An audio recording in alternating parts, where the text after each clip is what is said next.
Leafs Talk, JD Bunkis, Justin Bourne, Sam McKee. Oof. You can subscribe to this podcast on Apple and on Spotify. Please do it, even if you are a YouTube watcher. If you are a YouTube watcher, please hit the thumbs up. You can follow us on Twitter and Instagram at JD Bunkis, at JT Bourne, and at Sam A. McKee. So I thought that after the Senators tied the game in Game 6, that the worst was beyond me in terms of feeling stressed out about the Toronto Maple Leafs in the playoffs. I thought that was like the one benefit. Turns out seeing a 4-1 lead almost evaporate and the PTSD that came from wondering if they were going to do that again was there as well. Justin Bourne, let's start with you. Where do you want to begin tonight? I think you just got to start with how they got that lead in the first place. Like the takeaway from that hockey game, and I know we're going to talk about the goalie stuff, is the way the Leafs came out in the first period. That might be the best hockey period they've played all year against a great opponent. They poured it on Florida, and I thought, to a man, that's as good as the Leafs have looked for a period, and that's why you have a lead, and that's why you get to play free, and that's why you win. Yeah, I agree with Borny. I was really impressed with that start. And they just, like you said, took it to them is the perfect way to put it. They're on the front foot from the first shift. I think they scored in the Willie shot was the first shot of the game, right? That went into the net. Yeah, it was. So it's just, you play from ahead, you get the 4-1 lead, and yeah, it trickled away a little bit at the end there. It got a little bit greasy at the end there, and we all know it. But boys, at this point of the playoffs, at this point of the season, you're not looking for narratives here. You're not looking for, oh, what's this mean going? What's this? You're looking for one of 16 wins. That's what you're looking for. And they guided this baby over the line. It wasn't pretty at the end, and we all know what happened at the end, but they got the win, and credit to them for scoring 5 on Bobrovsky and playing with the lead that was big enough that they couldn't blow it. So good for them. I think that's the right place to start, is the start of this game, because there is just absolutely no way that what they showcased through the first 2 periods of this hockey game did not inspire a different level of hope in any observer of this hockey team. They took it to Florida. It almost seemed as though Florida was surprised by the jump that Toronto had in this game. Nylander was buzzing to start this hockey game. All 4 lines were rolling. They were getting things at the net. They were playing physical. They were playing with pace. The shifts were short. And I just think that the thing that probably impressed me the most about the start is they play an unbelievably good first period. And what ends up happening? They take a penalty on a stupid bench minor in the middle of a power play, and Florida converts, making it 2-1. And there's a feeling of, oh my God, they're going to blow this start. All of this was for that. And how quickly did Morgan Rielly score a goal after Florida made it 2-1? Was it less than 30 seconds? Yeah. That's the kind of resiliency that I'm looking for from the Toronto Maple Leafs. That's the kind of toughness. That's the kind of indicator that is going to tell me that things are different, is when you get punched in the mouth, how do you respond? And early in this hockey game, they took a bad punch in the mouth, and Morgan Rielly came down and made this game 3-1. And I mean, again, it's a hairy third period, but in terms of talking about the start, that was easily the most impressive component of it to me. The little pass Willie makes on this play, where he just feeds him, leads him perfectly, puts enough sauce on it right to get over that stick. And that's a great shot by Rielly. He looks off. Who was he on the 2-on-1 way with? Makes him think that he's going to pass. Hard snap, low blocker. That's a great goal to, like you said, sort of solidify it and settle everybody down and make everybody feel like, okay, this is going to feel a little different here. We can respond or whatever. But you're bang on. That was a huge moment in this game. It honestly was, because if that, they go into the intermission down 2-1. I mean, up 2-1. It's a different feel totally, but that 2-goal lead going into the second made it feel so much better. And you remember, like, these playoff games are long games. There's different chapters in them. Like, nothing moves overly quickly, but it felt like Florida after 2 periods, just, JD, you said that they looked surprised, but it was just like they hadn't responded. They hadn't started scrums. They hadn't really done Florida things. And like, you just knew they weren't going to go away quietly. Like, it wasn't just going to go that way till the final buzzer. It's not really what they do, but I do think that the Leafs deserve a lot of credit for putting Florida on their heels, and then they end up hanging on. Scored 5 times. Not bad. Borny, to your point about the playoff games feeling long, I know part of this was the 8:00 start, but this boy. game felt like it was 4 days long. Like so many things from this hockey game. This might end up being a bit of an extended Leafs talk. We know some people want to get to bed. Some of you are watching this the next game or the next day. But yeah, my God, this felt excruciatingly long. And that's probably partially a byproduct of the way that the Leafs were holding on in the third period. But I agree with both of you. And I think that even the most critical observer has to acknowledge the fact that Toronto ultimately did win this game. And it's because of the start that they had. Like, you play 3 periods and Toronto was better in 2 of them. And ultimately, like, that is the number one story of the game, is just the way that they were able to put the puck by Bobrovsky and look like incredibly solid offensively. It just didn't seem like a mirage what you saw from this team. And I think that's one of the most encouraging things coming out of tonight is, yeah, the power play stunk. Yeah, your goaltender came out. But 5-on-5, that was always going to be the big question with Florida. Like, they're one of the best 5-on-5 teams in hockey. Yeah. And by like analytics wise, Toronto's one of the worst. And Toronto for 2 periods outplayed one of the best 5-on-5 teams in the NHL. Pacioretty looking like that really changes the second line. He was mowing guys over, winning pucks, using that veteran savvy. They had a couple of their old guys look good. Like Tavares was good. Morgan Rielly played good. Some of their veteran guys with a little bit of rest, I thought looked really good tonight. And it makes a difference. Obviously, Willie's an elite game breaker and one of the more talented guys in the league. Pretty awesome stuff. So that gets them where they needed to be to hang on, and then the other stuff. So I want to stick with this line for a second, just from the standpoint of, man, that first goal is created by Max Pacioretty getting in on the forecheck and turning a puck and getting it back to William Nylander. The second goal is, again, a play that he gets it to Oliver Ekman-Larsson on a drop pass, gets it onto the net, and a beautiful finish by William Nylander. Like, to the Pacioretty point, he fits the eye of this series to me. And maybe that as it goes on, he'll wear out of that role because, again, he's an older player and you can't expect him to be that every night. But that was my thought from game 1 anyways, right, Sammy? Florida's not fast. Yeah. He can play. I think just in general, it's really encouraging for the Leafs and all their players and everybody that just to see a lot of pucks enter the net against this Panthers team, because they scored 3 goals in the first period of this game. And they didn't score 3 in the entire series 2 years ago, right? Yeah. Like just getting the feel early that you're able to get to the middle of the ice. You're able to shoot the puck in the net. Bobrovsky is human. Although I thought he was going to go full Grant Fuhr where like let in 4 and then stop all the big one. Like that breakaway on Domi when he stops him. I'm like, oh God, that's the one, isn't it? That's the one where they tie it. But I think for the Leafs sort of, mental well-being and feeling like they're able to score, like it's just to see 5 enter the net in the first game of this series is really, really good for where they're at, because it was just such a huge talk. And I know there's a lot of different guys here from 2 years ago. I know all that stuff, but the core remains the same, and they couldn't get a sniff against the Panthers 2 years ago. Like it was brutal 5-on-5. So for game 1 to look like this, it's got to be a great feeling for them, just encouraging for them. And for Toronto, the other part of this, like Bourne, to kind of build off of your Pacioretty thing, he wasn't the only depth guy that had offensive moments in this contest, right? Like we are highlighting a great chance in transition from Domi and from who's it, McMahon that's with him there? Yeah. Like he makes this play. He makes this great hit, Domi, and like right on, I think it was Tkachuk that he bulls over, breaks the play out, and it's 2 guys with speed in transition that create something. I think like if you're looking at it from the most optimistic Toronto viewpoint, it would be everybody looked pretty quality 5-on-5, and you're probably just still asking more from Matthews and Marner. Yeah. What's funny is like even physically, like who got buried on Florida tonight? You saw Tkachuk there. Barkov got buried at one point. Kulikov took one. Sturm, like they had a bunch of guys get plowed at some point. So that's a good thing.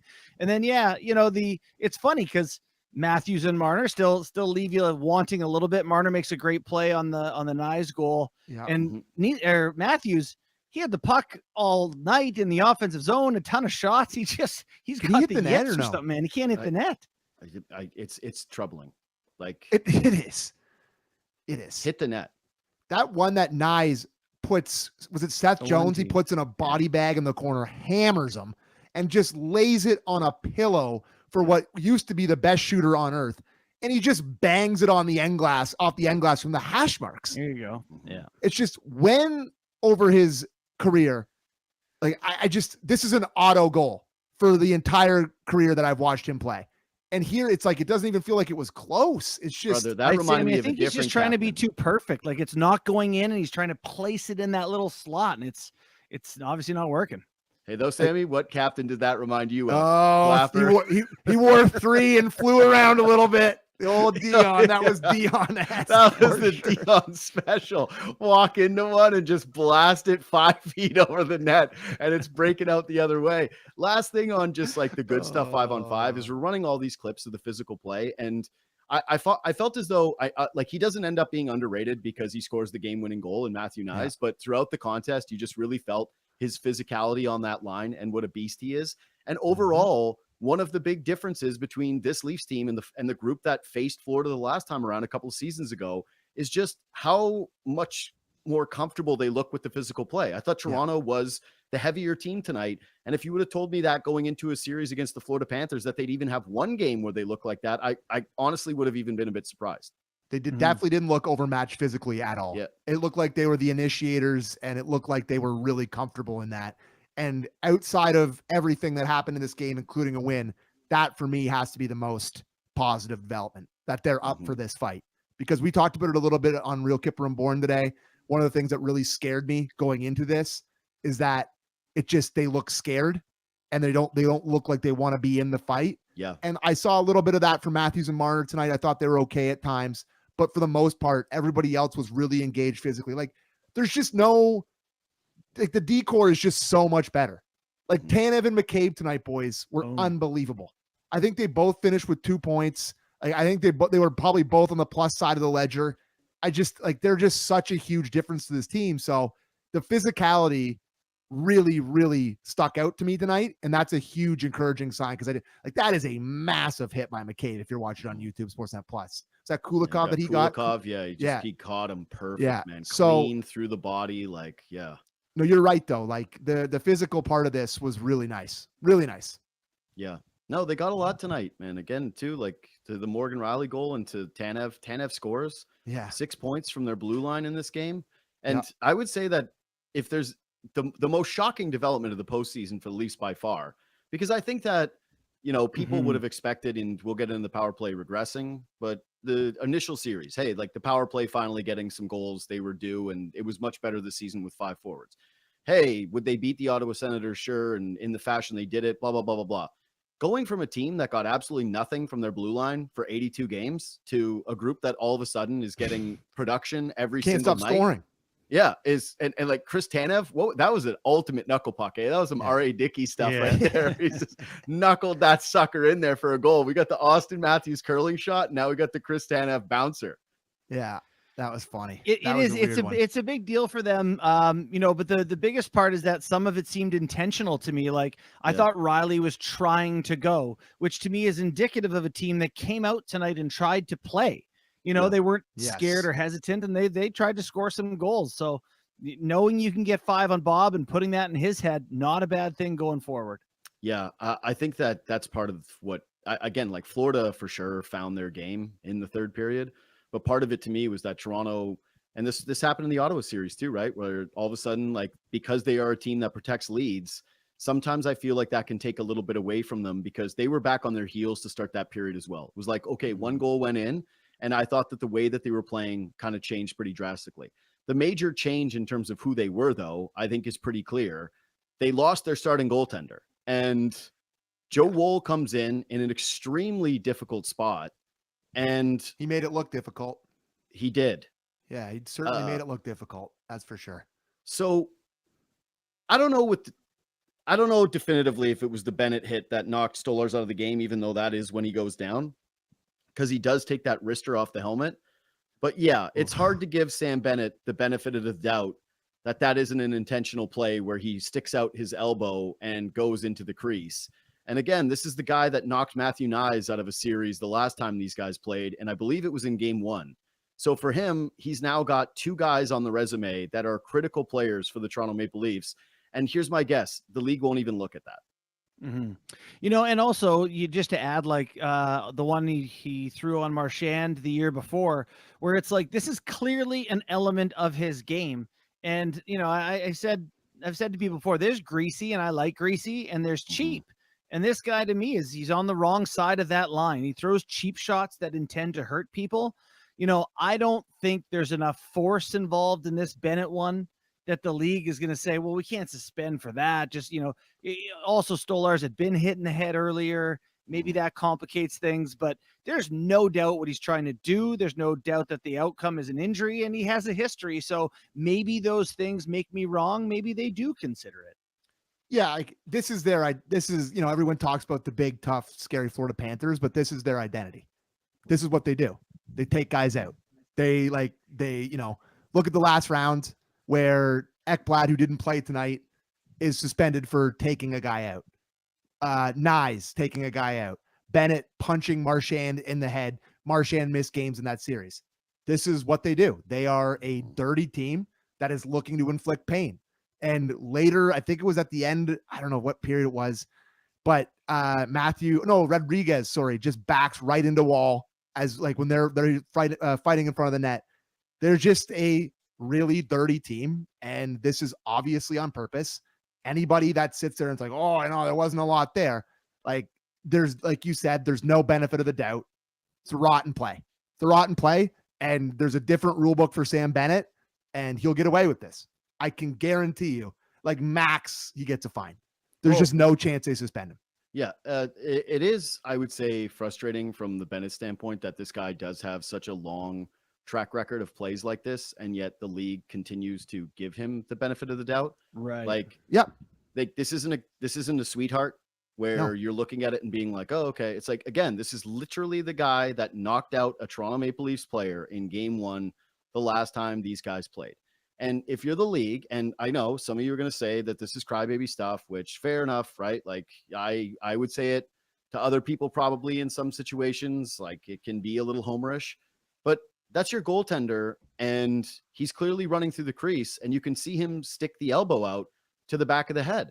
And while that looks kind of innocuous when you're running it in slow motion, let Sam Bennett skate by you and elbow you in the back of the head and tell me how it feels. You know how it's going to feel? Bad. You know what might happen? You might throw up, because I think big Anthony Stolarz, being 6'6", who like left on a stretcher in this hockey game, by the way, like he left on a stretcher during the third period. Whew, that is some nightmare fuel stuff for the Toronto Maple Leafs moving forward in the series, given what he had provided for them, but also the way that Woll looked. And you're kind of hoping like, hey, maybe Woll being prepared to start a game is looking a little different, but man, two of these goals. You hope. Two of these goals are bad. You know, like I said, the last one, you know, it's unfortunate with the tips, and you can say I think the first one with Lundell is not that bad, but that Belinsky's one was like you know, it's bad, and you hope that he just doesn't let this game get to him and he's able to regroup. I thought that when Stolarz went out, Stolarz hadn't been making me super comfortable the last like 4 games. He gave up a bad goal per game, basically. And I kind of thought maybe it was okay. It was like one of those sneaky good things to get Woll in there. Didn't look great, but yeah, I am hopeful. This guy's a good goalie who's been great in the playoffs in his limited sample, but I'm confident he's going to find it. Yeah, I'm really upset about Stolarz, man. Same, because it's just like, he had, like, you're right. He had some shaky moments, but you know, this guy's been awesome all year, and he's getting to play against his former team that let him go to the Leafs, and he's winning this game, and Bennett just skates through the ice and elbows him in the head and knocks him out. Right. Like, it just sucks. And I guess that's hockey. Yeah. I guess that's just kind of the way it goes, but it really, and Bennett of course scores later. Was it him that ended up scoring that puck? That he scored, and they didn't make him available in the post game. Yeah, of course he didn't. Of course he didn't. Why would they?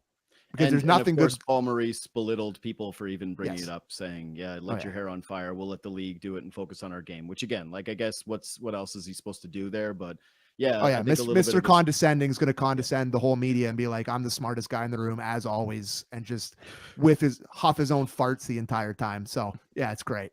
So I'm pretty frustrated by this as well. I mentioned this before when it was Ridley Gregg that flew into the net. But Anthony Stolarz has been waiting his entire life for this exact moment. He's a pedigree guy. He was expected to be here. He's a second-round pick as a goaltender. So for him to finally get this opportunity and then have it robbed of him because someone he knows personally, who he was teammates with and won a Stanley Cup with, is chicken winging him in the back of the head when he's looking down at a puck is nightmare stuff. Yep. And I genuinely feel awful for the guy, but also I'll put my hand up and say, like, Bourne, I had a similar thought as you did in terms of, hey, maybe they could go for Woll. I really regretted that take. I took it back on my show the next day. I knew you guys were right that he had to stay in the net.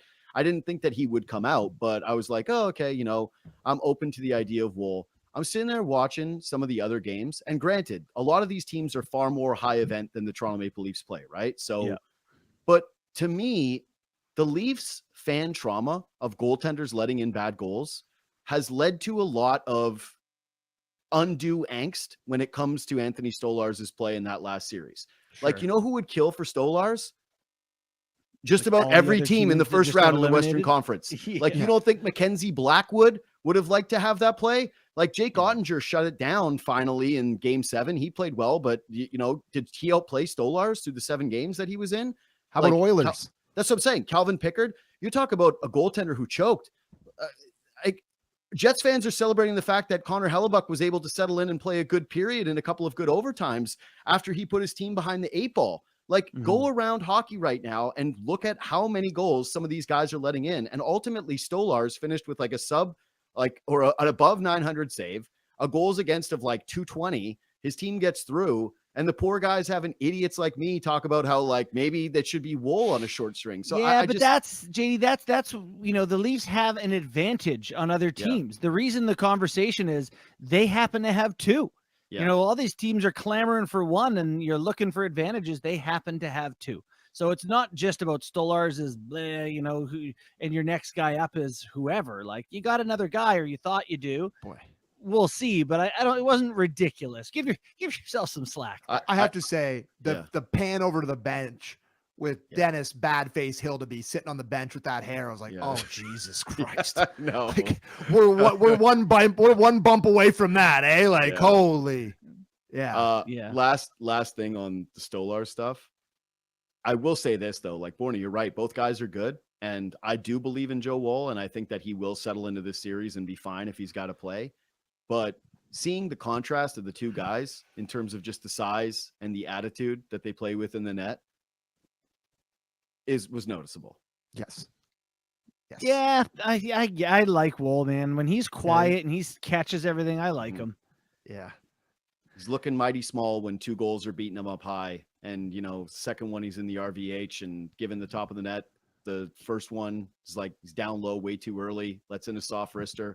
He didn't have a good game, JD. This isn't me sitting here going, I thought he played great, fellas. I'm saying he's a good goalie. He is. How many games has it been since? How many days? When did he play last? Like, it's been a really long time. Well, it was the last game of the regular season he played. So you just gotta hope that he finds some form. So sucks. Yeah. Craig Berube, elbow to the head, clear as day. So he's working it. He's working it. The league will do nothing. But if it was, if Peros is in bed. If that was Nazem Kadri, you better believe, that's a month. That's a month of him not playing hockey. Anyways, let's move off of this topic because, it's just we're now spinning in circles on the exact same things. So other than the goaltending, because, I think that was a part of the problem for the Leafs down the stretch there. Part of it is the good play of Florida. But I got to ask you, Bourne, specifically, like, what you saw on the power play that caused them to actually go away from 5 forwards. We were all wondering if Matthew Knies was hurt. They finish 0 for 5.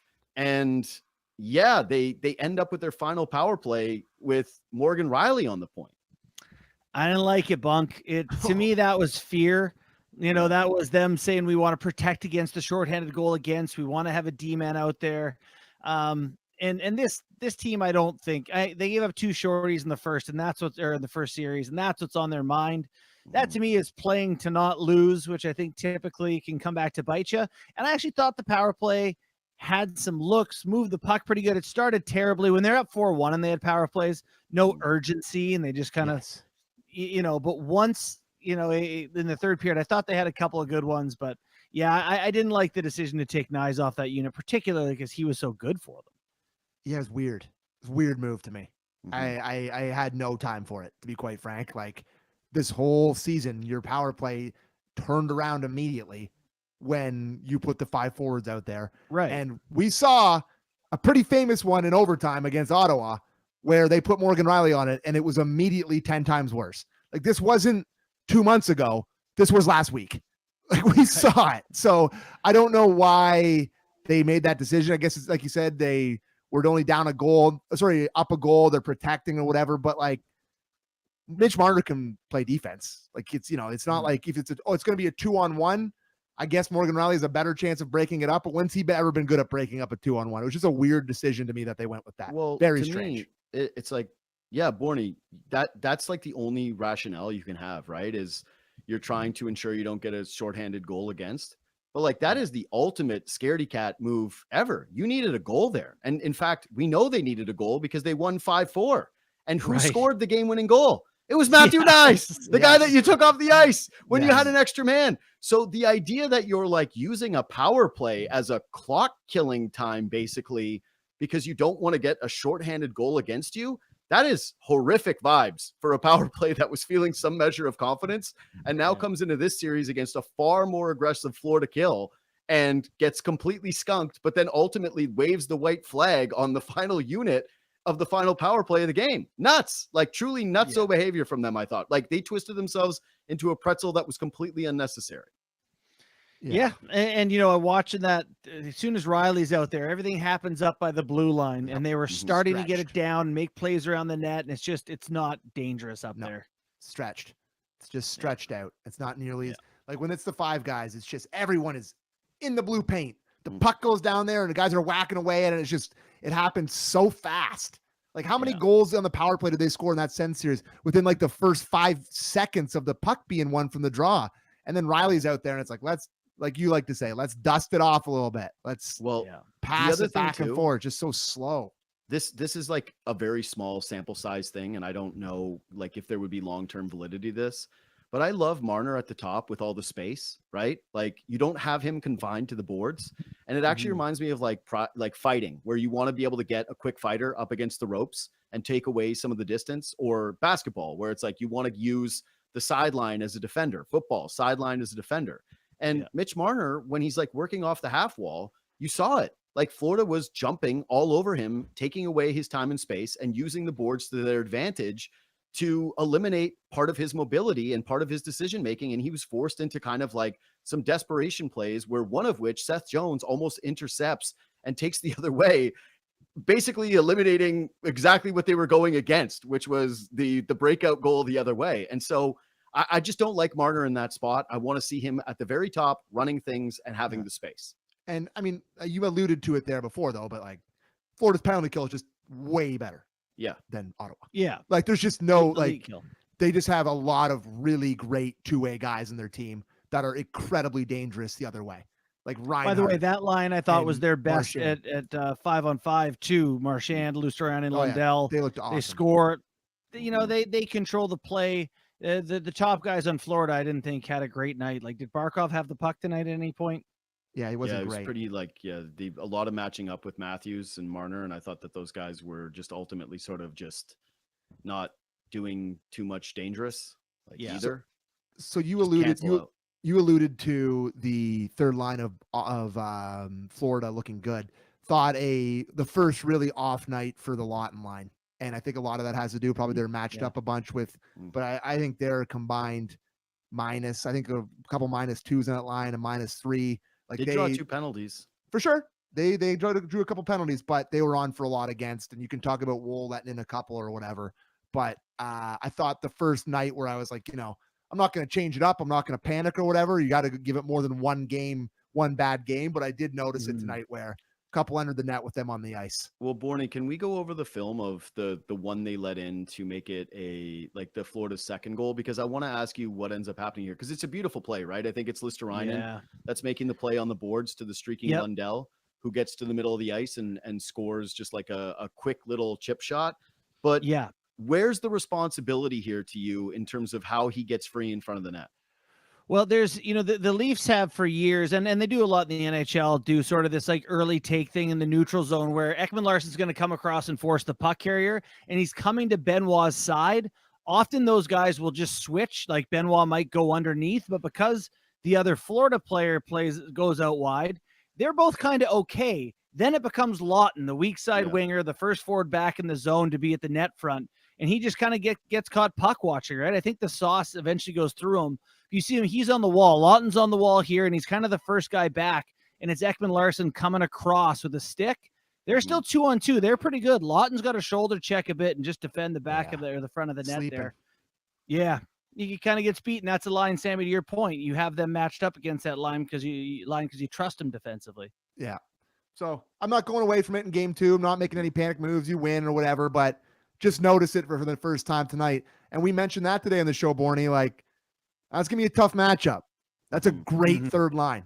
That is. Those guys might be the two. Like, I know this is kind of weird to say because they're Florida and it feels like no one's underrated on their team anymore, but like that duo, the Listo-Lundell, like Listo-Lundell. Listo-Lundell. Trying to think of a nickname for them where it's like those two guys are so aggressively overlooked. They were terrifying awesome tonight. Really good. So I think that's just a case like from what you're talking about where it's a great play by those two, but it's a little sleepy by Lawton, and he's got to be tighter if he's going to be a checking forward that ultimately has the responsibility of what in the series it's don't get scored on. So that's like that's your main prerogative. If it ends up happening, probably not a great one. I don't have any other major talking points from this one. Far less even distribution of ice time among their forwards tonight. Holmberg was at 8 minutes. Marner was at 24 and change. Got him a little bit more stretched out, used their top guys a little bit more than the last series. Also makes sense though with the power plays. Yeah. Good point. And I think you're just going to play your good guys a little more in this series. Like it's just a better team and you're going to have to lean on your top guys a little bit more. I don't know if this is rapid fire or whatever, but big time Matthew Knies, that move. That is that's the Todd Bertuzzi. He used to do that little backhand chip. That's 10 out of 10 big time. And Semmer did a great job talking about it on the broadcast, like the pre-scout, they showed the breakaway move where he goes backhand, forehand, top corner. And this way, Simmer said it on he does the exact opposite here, where makes it look like he's going to cut across the front of the net and just chips it top corner in that spot. Like that is, this guy's so hard an to animal. do, dude. Going He's at that animal. speed to shoot it from your backhand across your body. That's so easy to flub that or just like chip it into the pad. For him to get as much on that as he does, like against the grain. And by the way, McCabe crashing into Woll here with his skate poked up against the That's post. Marner's best play of the game too. Absolutely. But this is just big time stuff from Knies and Clutch Gene watch officially on for Matthew Knies. This guy has the stones that is not afraid of any moment. And the savvy meter here, he's fired up. We're gonna have the Sammy meter in my living room. I jumped like a little prepubescent boy up and down on that goal went in. So the Sammy meter in the living room is gonna be quite a one too. Yeah, Bourne, great point though about Marner there. Just like again talking about making things look easy. I thought that was sort of the skill of both those guys on that line. Where it's like, Marner, it's a tough little chip as a body's coming in against him, and he puts it right on the tape, like just perfect little cue shot that gets like Matthew Knies right in stride. But man, oh man, it is just hard not to get over the top about Matthew Knies and what he means to this hockey team. Like, God, he's so good. Is he like he is so good? He's like, I think the guys call him Brick, right? Like, is he a like too stupid to feel pressure guy? Is he a irrational confidence guy? He is unfazed. I think he's been on for like how many playoff OT winners for the Leafs in the last few years? All of them. But I think when you're just like that level of like big, strong, athletic, good looking guy in Arizona, having the hair your whole life, you're just a stud probably in every sport you've ever played. Like I don't mean to say this glib because maybe he's had stuff in his life, but like what is the adversity that a guy with that physique and skill has had in terms of things have been pretty good for old Matty Knies. Yeah, like for a long championship time. Game. Yeah. Oh yeah, right. Jacob Quillen stabbed him in the heart. Yeah. But I feel like Quill him. he's like the lady in, this is a deep cut reference. It's like Liar, Liar. He gets in the elevator and he's like, everybody's so nice to me. Well, that's an all-time movie. Underrated movie. Good movie. I don't know, but God, he's just it truly, that the word you use there, Bordy, unfazed, is the only way to describe him. It's like he never looks rattled. He never looks like the moment is too big for him. He's noticeable every single game in a way that, frankly, his line mates have not been. And yes, different games, but that's what you're afforded when you're a big physical guy who puts pressure on the defense because he can just like bear down on you the way that Knies does. I feel like the skating has been great. The energy level, like for him to carry around all that muscle and play those minutes is nuts. Like he doesn't fade away. He doesn't get tired brain in that moment with that goal, with the game on the line. He just scores. He's a stud. Like the amount, like when I'm power ranking, like if I'm doing my faith rankings, scary high. God, dude. Scary. I don't even want to say it out loud because it's embarrassing, but faith rankings high. It's just nice to see him, like what he did to Pinto last series, what he did to Jones tonight, what he does in big moments. The Leafs have struggled in those moments, in those physical series. And it's like they have a guy in the top line who answers a lot of those questions. God, he's so good. By the way, speaking of physical plays, how did Pontus Holmberg get up from that? Oh my God. Oh my God. It's like he got murdered and just got up right away. I thought, how was that? I haven't seen it enough times, but all I could think of was like, how was that not charging just how violent the hit was? Or like, where's the spotter? You know, it's like they pulled Tavares off the ice for 15 minutes. Holmberg, he's fine. They pulled him off the ice in overtime in Ottawa for 15 minutes so they couldn't have a power play goal. It's like Holmberg gets destroyed in front of the net. They're like, play on here. All good. Well, tough to use the spotter when he just pops up and looks like business as usual and just skates right to the bench. I guess maybe. Holmberg, sneaky tough. Like sneaky tough guy. Can take a beating. He's got some Charlie Kelly UFC attempt to him where it's like maybe his calling card is he can just take a bit of a muscle ball. So he drives wide, beats the guy, cuts to the great play till he almost dies. Yeah, till he almost died. But then he's just fine. He's just like the only reason he skates back to the bench is not because he's hurt, because he lost his stick. This got is that allowed out of my wife? Like that's how hard he got hit. Like, is he allowed to do that? I'm like, yes, he is. That's what makes this sport great. Okay, yeah, that's it. Oh, I got one little tiny rapid fire thing. Anybody got anything? No, I'm good. I just gotta say, listen, man. Domi good for sure. Yeah, Domi was good. Yeah, Domi was good. He deserves credit for tonight. Again, a guy that did not seem afraid of the moment, afraid of the physicality. Ooh, actually, quick Domi thing. That penalty, like I don't talk about the refs. Oh my! But I gotta talk about the refs here. The penalty that the officials call, the first one of the game. I just assumed that it had to be something off camera that we didn't see because I was like, okay, I saw him come in there and give him a little bit of cross check. Oh, the violence. If you are the league, I want to say this again. And if you are the officials, if you want, like, there's no one that wants that gone. What happened there? There's not a soul. You can go find the biggest crybaby on Twitter and you know who they are, right? Like there's the list of when things happen, there's those few crybabies that are like always crying about too much physicality in the game. Like, you know them. You know them. Yeah, know them. Even those guys, that's beyond the pale. That's horrific stuff. And those officials should all get a talking to because of exactly that play. I have never seen Craig Berube care about, like he's just like this stoic demeanor. And he was like, what? It's like the one time I've seen him complain about a penalty. He's like, what are we doing? Like, I thought there's way too many penalties in general tonight. Yeah. Like, I just thought that they were really horned up, calling everything, trying to like set the tone. And then they miss the guy taking out the goalie with an elbow to the head. Mm-hmm. It's like, just call that one. Call the dangerous ones. It's like not the stick, like a couple of these hooks. I'm like, it's the second round of the playoff, fellas. Yeah. Like, call the elbow to the goalie's head. Call that one. Jeez. Correct. Anyways, my last thing before we sign off here again, subscribe, review, do all those things. Don't talk about the refs, though. I don't talk about the refs. Yeah, I don't talk about refs either. It's like sometimes you have to do it. I need the crowd to get back to their seats to start the periods. It's aggravating. It was library zone again to start the second and the third. It was horrific. The Leafs are up 3-1 in a playoff game and then 4, and it doesn't get loud again until it's 4-1. And I don't want to hear about like the mics on Sportsnet because this isn't a company line thing.